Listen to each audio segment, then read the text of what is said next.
Là, on a 1000 termites, et dans cette vidéo, je vais tester tout ce qu'il y a d'intéressant à propos des termites, jusqu'à les confronter à une mini maison en bois pour voir s'ils vont la ranger de part en part. Ouais, ça devrait être plutôt marrant. Alors avant de passer à la maison, je voudrais d'abord vous montrer comment les termites construisent leur nid, car ils construisent vraiment certaines habitations les plus incroyables du règne animal, et ils les construisent ultra rapidement. Je vais vous montrer en déversant ces petits gars-là, je vais vous montrer ça en déversant ces petits gars-là. Dès que j'ai déversé les termites, vous pouvez voir combien il y en avait réellement ici. Ils pullulent littéralement dans cette petite zone. Mais on a vite pu voir comment les termites ont commencé à se rassembler dans cette zone derrière, près de la terre à nu. Vous voyez, j'ai installé ce bac de manière à ce qu'une fine couche de terre soit plaquée contre ce fond en verre, et cet espace-là permet aux termites de se faufiler en dessous pour commencer à creuser. Ce qui veut dire que nous allons pouvoir bientôt les observer creuser leur tunnel complexe depuis le dessus. C'est un processus lent qui ne fonctionne que grâce au nombre impressionnant de termites. Même si un seul termite est minuscule, il y en a plus de 1000 ici, ce qui fait que leur travail avance plutôt vite. Et au cours des 3 heures qui ont suivi, la majeure partie des termites a migré sur toute la surface du sol en formant un motif vraiment génial. Waouh! C'est dingue de les voir en accéléré. Ah mon dieu! Ces termites ont complètement creusé toute cette zone et ce bien plus vite qu'il faut habituellement à mes fourmis pour le faire. Heureusement, cette vidéo ne fait que commencer, car la prochaine petite expérience amusante que j'ai prévue pour les termites consiste à introduire un prédateur parmi eux. Et par prédateur, j'entends ce tout petit ver de terre et pour être honnête, qui sait ce qui va se passer quand il va creuser sous les termites? Je veux dire, elle pourrait l'attaquer en masse, elle pourrait tout simplement évacuer les lieux, moi j'en sais rien du tout. La seule façon de le découvrir était donc de mettre ce petit ver à l'intérieur. Presque aussitôt, il s'est faufilé sous le sol en verre et a commencé à creuser dans la terre à mesure qu'il se rapprochait des termites. Je suis presque sûr que les termites ne mangent que du bois, donc honnêtement, je m'attendais pas à grand chose. Mais à mesure que le ver s'approchait, certains termites ont commencé à s'en approcher par les petits tunnels qu'ils avaient creusés. Certains termites ont commencé à s'en approcher par les petits tunnels qu'il avait creusés sans l'attaquer dans un premier temps. En fait, elles en ont en quelque sorte ignoré sa présence, se contentant de passer d'un côté à l'autre comme s'il s'agissait simplement d'une sorte de pont. Mais tout à coup, j'ai remarqué que des dizaines d'autres termites commençaient à se rassembler derrière le ver, presque comme si elles s'apprêtaient à l'attaquer. Même certains de ces termites plus imposants, appelés soldats, qui possèdent justement ces mandibules massives destinées à défendre la termitière, sont arrivés en masse. Mais alors que je continuais à observer, l'essaim n'a pas attaqué, et disons qu'ils ont laissé le ver creuser autour de leur termitière. C'est tellement intéressant de voir à quel point les termites n'ont aucun problème à cohabiter avec un véritable ver dans leur termitière. Elles ne l'attaquent tout simplement pas. Et ce qui est encore plus intéressant, c'est qu'en laissant ma caméra en timelapse enregistrée, le ver a vraiment appris à cohabiter avec ces milliers de termites. Ouais, c'est tout à fait logique. Cette espèce de termite ne mange en réalité que du bois, donc elles n'ont aucune raison de gaspiller leur énergie à s'attaquer à un ver inoffensif. Les gars, c'est vraiment génial. Bon, je suppose que vous avez faim, alors pour votre prochain test, on va donner du bois à ces petits gars. Espérons qu'ils apprécient. Mais bon, j'ai pas seulement ce joli morceau d'écorce naturelle, j'ai aussi ce bout de carton. Ça me permet de tester ces deux matériaux pour voir lequel constituera la meilleure source de nourriture pour ces petits gars à l'avenir. Après avoir glissé les deux sources de nourriture sous la plaque d'acrylique, les termites ont pu y accéder. Et franchement, ça a pas pris longtemps avant que certains d'entre eux commencent à les inspecter. Depuis que j'ai mis les termites dans ce nid, ça fait environ une journée qu'ils n'ont pas eu de bois, donc j'étais sûr qu'ils auraient faim. Ce qui est intéressant, c'est qu'il n'y avait pratiquement aucun termite qui s'approchait du morceau de bois, mais qu'il y en avait pas mal qui examinaient le morceau de carton, allant même jusqu'à se faufiler dans les minuscules trous sur le côté. Vous voyez, les termites de cette espèce abritent en réalité plus de 100 000 minuscules créatures vivantes à l'intérieur de leur corps. Absolument pas flippant du tout. On les appelle des flagellés.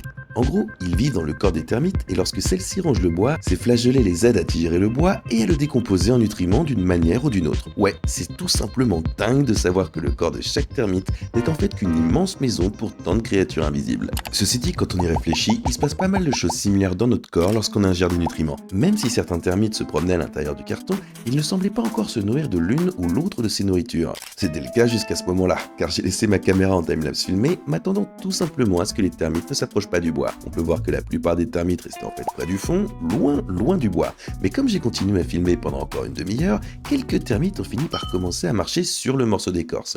Et ils avaient l'air plutôt excités, car peu après, d'autres termites ont commencé à s'y aventurer. Je suppose qu'ils n'avaient pas réalisé auparavant qu'il s'agissait de nourriture. Mais comme elles l'avaient désormais découvert, ces premières termites qui s'y étaient aventurées ont commencé à libérer dans l'air une sorte de phéromone qui signale la présence de nourriture à cet endroit. Et comme toute la colonie pouvait détecter ces phéromones, il n'a littéralement fallu que 5 minutes de plus pour que ce morceau de bois soit envahi par une nuée de termites. Donc effectivement ça s'est passé super vite et tout ce morceau d'écorce s'est retrouvé recouvert de termites de haut en bas. Mais bon, ce qui est intéressant, c'est qu'on aurait dit que ce morceau de carton n'attirait plus du tout l'attention des termites.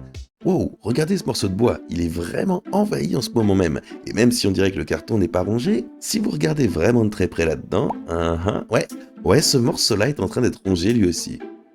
Tout à fait, c'est vrai, parce que quand j'ai pointé mon appareil photo directement sur le côté de ce morceau de carton, on voyait bien qu'il débordait de termites. On aurait dit qu'il rampait partout à l'intérieur, et quand j'ai pris une pince à épiler pour soulever le morceau de carton, on pouvait voir exactement combien il y en avait à l'intérieur. Et ils se sont tous enfuis d'un coup dès qu'ils ont compris que j'étais en train de l'écarter. Désolé les gars, ça fait qu'une heure et ces termites sont en train de ravager le bois. Imaginez ce qu'ils vont faire à cette petite maison en bois si je la laisse là-dedans pendant une semaine.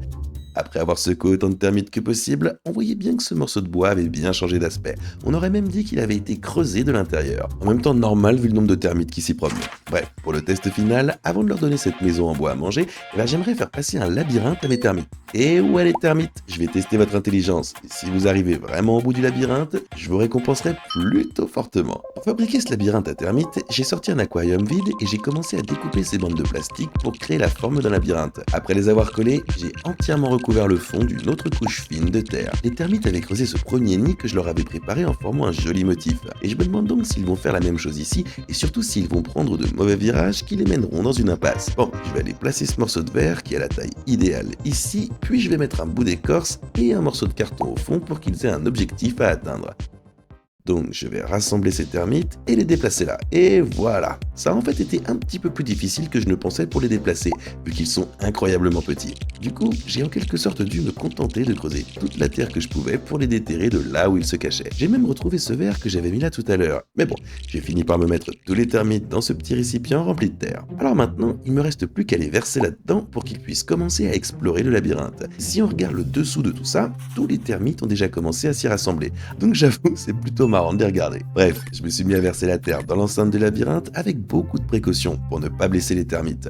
Et comme vous pouvez le voir, tout ce tas de terre regorgeait vraiment de plein de termites. Mais en gros, vous vous souvenez comment les termites s'étaient rassemblés au fond du petit récipient dans lequel ils se trouvaient? L'idée ici, c'est qu'ils fassent la même chose et qu'ils se feraient lentement un chemin à l'intérieur du labyrinthe. Espérons-le.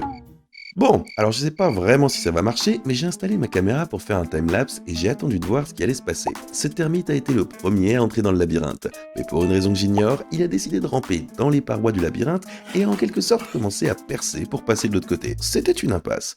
Ainsi, lorsque le reste de la colonie a décidé de suivre ce termite tricheur, ils n'ont pas pu s'en sortir aussi facilement. Au cours des heures qui ont suivi, on a vraiment pu observer comment les termites ont appris à se suivre les uns les autres, car beaucoup d'entre eux se sont retrouvés dans ce petit tunnel situé en haut à gauche. Ce n'était qu'une question de temps avant que les autres membres de la colonie ne commencent à s'enfoncer dans le labyrinthe. Ils se sont rapprochés de plus en plus du bois et de l'objectif. Ils trichaient encore un petit peu, mais finalement, un termite a bel et bien réussi à atteindre le bois. Je suppose que c'est comme ça qu'ils ont réussi à traverser le labyrinthe. Bravo les termites, bien joué. Bon alors, puisque vous avez réussi à arriver au bout de ce super labyrinthe, ça veut bien sûr dire que vous allez pouvoir manger la maison.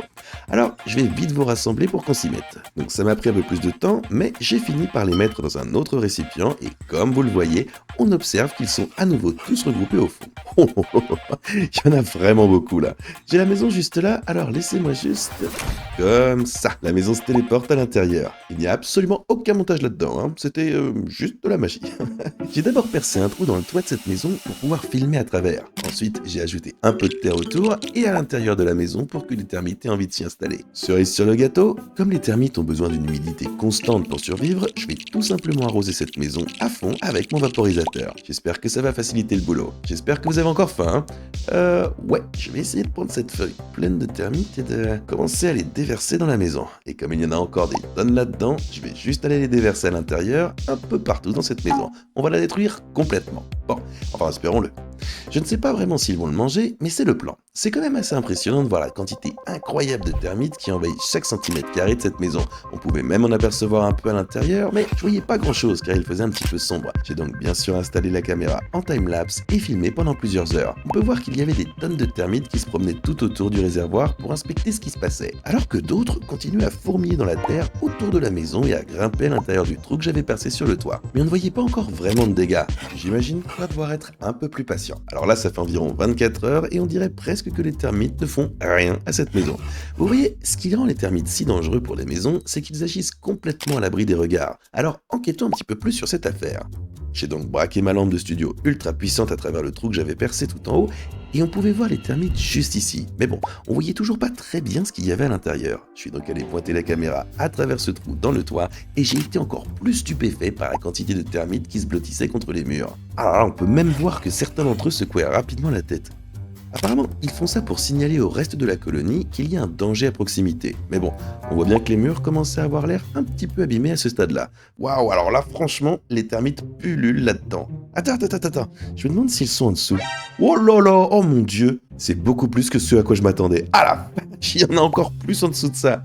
Ouais, il y en avait des tonnes qui se rassemblaient juste ici, comme vous pouvez le voir. Alors, je ne savais pas vraiment si cela mangeait réellement du bois ou s'ils étaient là juste pour se cacher, mais j'ai continué à filmer avec ma caméra timelapse et même s'il ne s'est rien passé de vraiment intéressant à l'extérieur, quand j'ai déplacé ma caméra à l'intérieur pour lancer la prise de vue, on a pu voir qu'il y avait beaucoup plus d'action et qu'ils grimpaient partout sur ce mur. C'est certain qu'ils étaient en train de le manger, mais si vous ne le saviez pas, les termites comptent parmi les mangeurs les plus lents du règne animal. Et même avec plus de 1000 termites et ce timelapse de 10 000 heures, on voit pas vraiment beaucoup de dégâts causés. En revanche, on voit bien que certains de ces termites fabriquaient ces petites boules de boue sympa à partir de terre, de salive et de bois qu'ils recrachaient. Ils fabriquent parfois ces petites boules dans leur nid pour conserver l'humidité, car comme j'ai dit plus tôt, ils ont besoin d'humidité pour survivre. Il faudrait des mois avant que les termites commencent à creuser des galeries visibles dans ce bois. Mais on peut quand même dire que cette vidéo est une réussite. On a vraiment appris plein de trucs sur les termites. Et comme je veux pas attendre 3 mois avant de publier ma prochaine vidéo, je vais poster un message sur la communauté dès qu'ils commenceront vraiment à creuser des galeries sympas et tout le reste. Alors oui, restez à l'écoute quand je publierai ça. Mais en attendant, on voit clairement les petits progrès qu'ils ont fait en matière de creusage depuis qu'ils sont ici. Et c'est plutôt cool. Alors ouais, restez à l'écoute pour les prochains messages sur la commu. N'oubliez pas de vous abonner pour ne pas manquer quand je la publierai. Et j'espère que vous avez appris quelque chose de nouveau sur les termites parce que c'était l'objectif. Donc, je vous dis plutôt à la prochaine.